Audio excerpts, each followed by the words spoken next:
गुरुवे नमः। हम श्री एम की आध्यात्मिक यात्रा का आनंद ले रहे हैं, तो उसी में आज एक नया अध्याय हम जोड़ने जा रहे हैं। तो चलिए प्रारंभ करते हैं। स्वामी सच्चिदानंद विनम्रता और समर्पण का एक जीता जागता उदाहरण। मैं इतने सारे योगियों, संतों, सन्यासियों से मिला हूँ, पर कन्हनगढ़ के आनंद आश्रम के स्वामी सच्चिदानंद से अधिक सरल, विनम्र और स्वयं को मिटा देने वाले किसी व्यक्ति को मैंने नहीं देखा। उनकी इतनी सुंदर स्मृतियां हैं मेरे मन में, पर उनके बारे में कभी भी कहने से पहले मैं आनंद आश्रम और उसके संस्थापक पापा रामदास और उनकी अनन्य शिष्या माता कृष्णाबाई के बारे में अवश्य बताना चाहता हूँ। स्वामी सच्चिदानंद की माता कृष्णाबाई से अत्यंत घनिष्ठता थी। स्वामी रामदास का जन्म 1884 में केरल में हुआ और उनका नाम था विठल राव। वे दक्षिण कर्नाटक के सारस्वत ब्राह्मण परिवार से थे। उनके पिता ने उन्हें ओम श्री राम जय जय राम के मंत्र से दीक्षित कर दिया था। सन 1920 में उन्होंने सांसारिक बंधनों को त्याग दिया और पूरे भारत का भ्रमण करने लगे। उस दौरान उनकी मुलाकात रमण महर्षि और श्री अरविंद जैसे आध्यात्मिक गुरुओं से हुई। अंततः एक गहन व आनंदप्रद यात्रा के बाद उन्हें अपने वास्तविक मूल की अनुभूति हुई और वे आत्मसिद्धि के परम आनंद में तल्लीन हो गए। सन 1931 में उनके भक्तों ने उत्तरी केरल के कान्हागढ़ में आनंद आश्रम की स्थापना की। वहाँ वे माता कृष्णाबाई के साथ रहने लगे।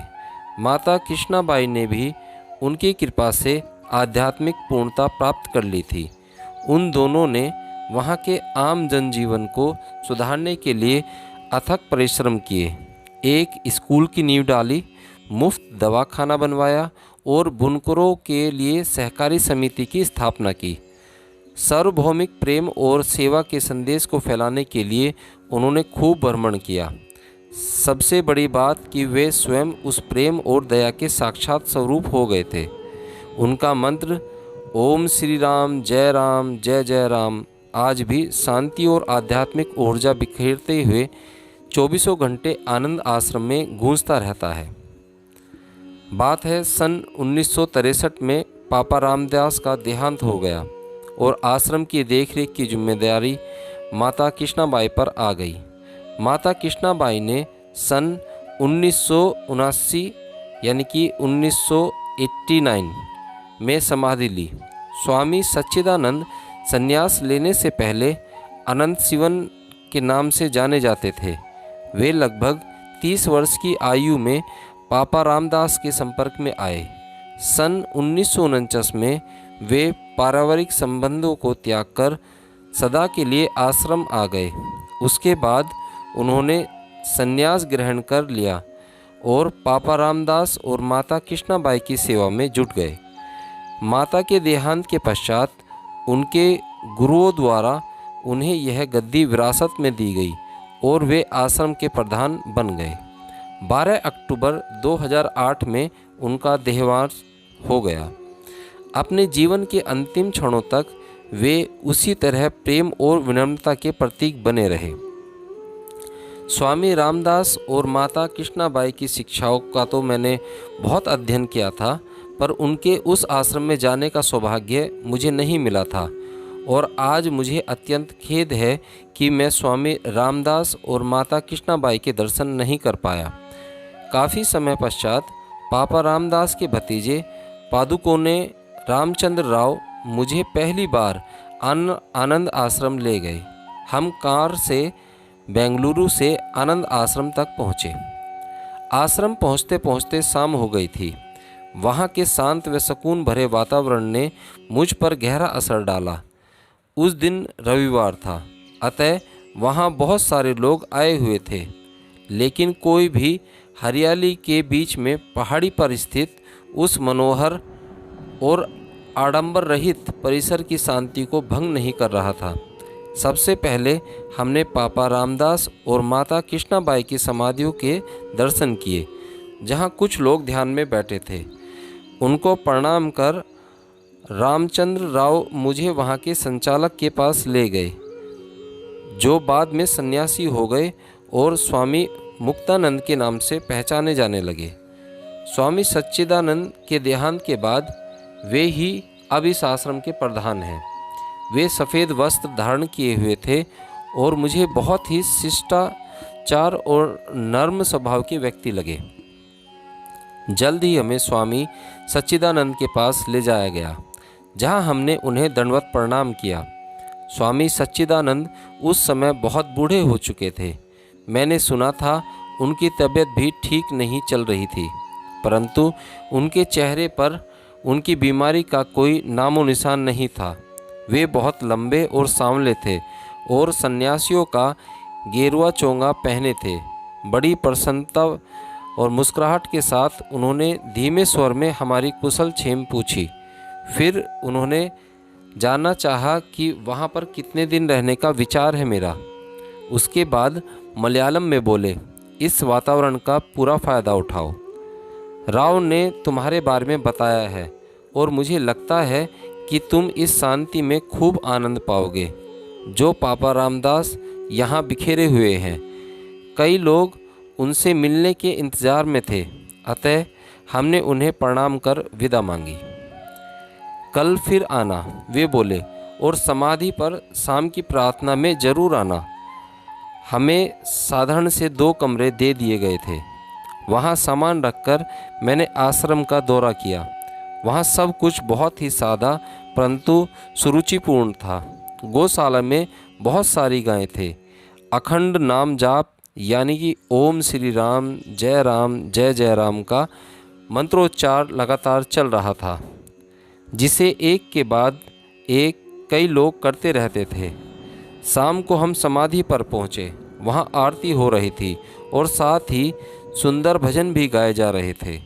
थोड़ी देर के बाद पापा और माता की तस्वीरों को प्रणाम करने के लिए लोग खड़े होकर कतार में भी लग गए और फिर स्वामी सच्चिदानंद के सामने जा खड़े हुए, जो एक तरफ बैठे हुए हर व्यक्ति के हाथ में एक एक फूल पकड़ाते जा रहे थे। मेरी बारी आई तो उन्होंने मुझे एक लाल गुलाब दिया और बोले, सब ठीक है?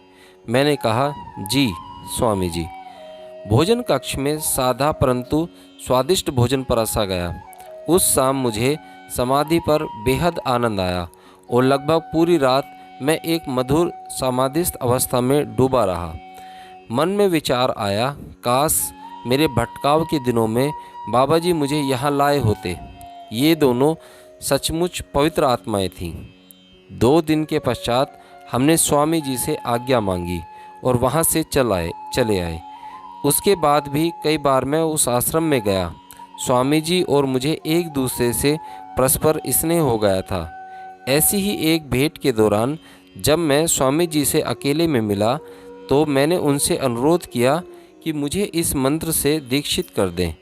मैं तो वैसे भी उस बहुत आनंद से जपा करता था।